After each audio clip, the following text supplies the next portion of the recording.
What is up, y'all? It's your boy Winston Wolf. I'm back. I just want to do a quick video. Yes, the air conditioner is on. No, I'm not shutting it off. Dune.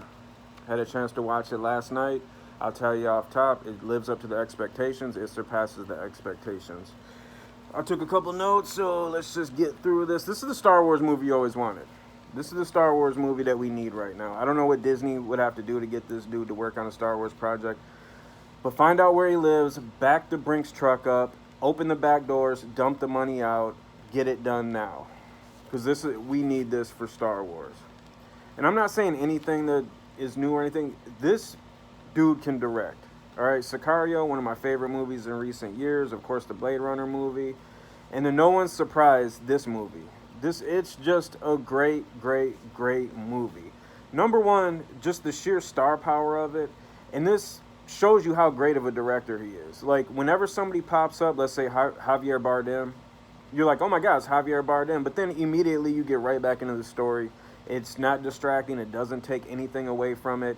You'll see a lot of movies where they try to just jam-pack as many stars into it as possible.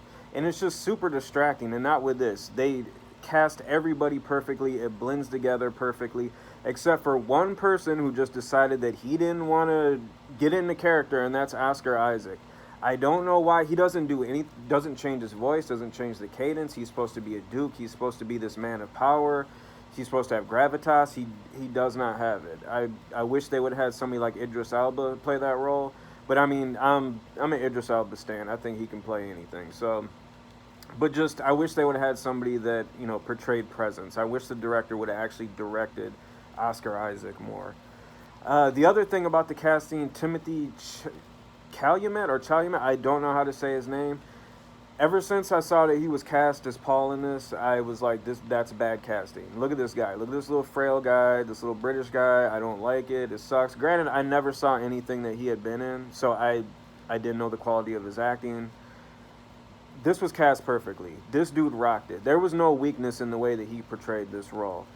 One of the things that crossed my mind when I was watching him play Paul was, the drastic difference between Kyle MacLachlan. I can't remember how to say his name. The guy that played Paul in the David Lynch movie.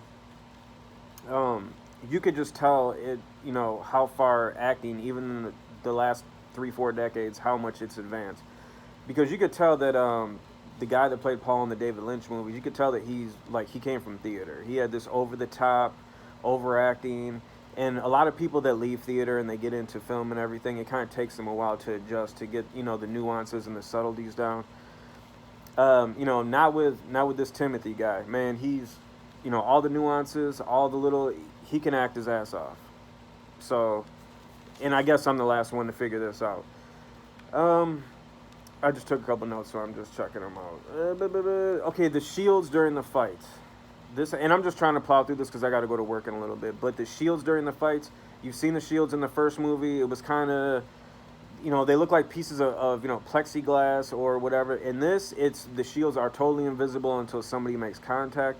And this added so much to each fight. It added so much to each confrontation because, people can't shoot them with the laser guns or whatever because of the shields. So they have to get up right up on them. And there's a lot of hand-to-hand combat, and it's great.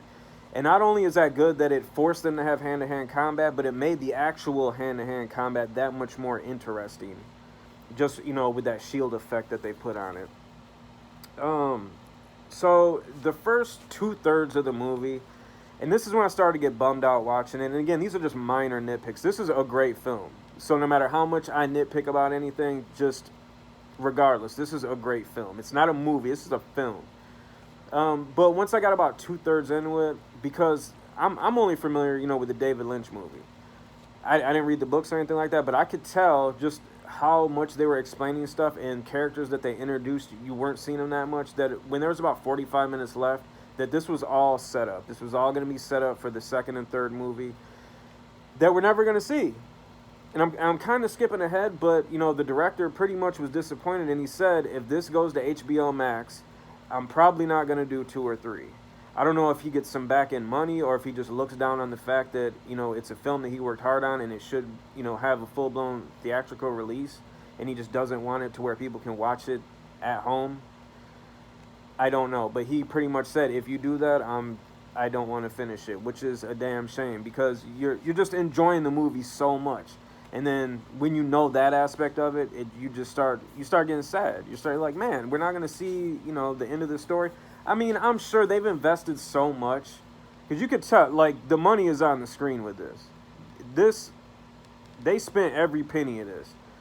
Um, but yeah, but you just get bummed out because you're like, man, you're setting this up so good, and I'm not gonna see it. And I don't care if you bring in other directors or whoever to finish this. I want this director. I want this group of people to finish this, because the setup, again, I'm repeating myself, but the setup is so amazing.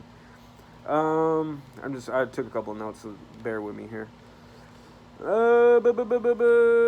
Okay, another thing that bummed me out about the setup is Baron Harkonnen in the original David Lynch movie. That was my favorite character. He was awesome. He was terrifying. He was just a great character. In this, it's all set up to get to that character, to get to the person that you saw in the David Lynch movie. Yeah, he's evil. Yeah, he's a scumbag, but he's not full-blown Baron Harkonnen. You know, the one that you're used to, the one that you want. So if I don't get to see this, yo, I mean, nothing's going to happen. Who am I? But I'll just be really, really, really disappointed. So hopefully somebody just do what you got to do to finish this trilogy. My God. But pretty much, it's just a great film. I don't really, the bad things I have to say about it is just, you know, the impending disappointment. I mean, not impending disappointment, but I'm already disappointed now because things don't look that good. But just, I guess the impending disappointment that we're not going to get, you know, 2 and 3 by the same crew. Oscar Isaac not just lunching it, I guess, and then just not getting Baron Harkonnen. But everything else, man, everything else, this movie is awesome. Go to the movie theaters and watch it. Pay that money so that maybe, hopefully, we get this finished. But Dune, I have a 0 to 10 dog bone rating. And it's not even fair to even limit this to some kind of rating like that. This movie is amazing. This film is amazing.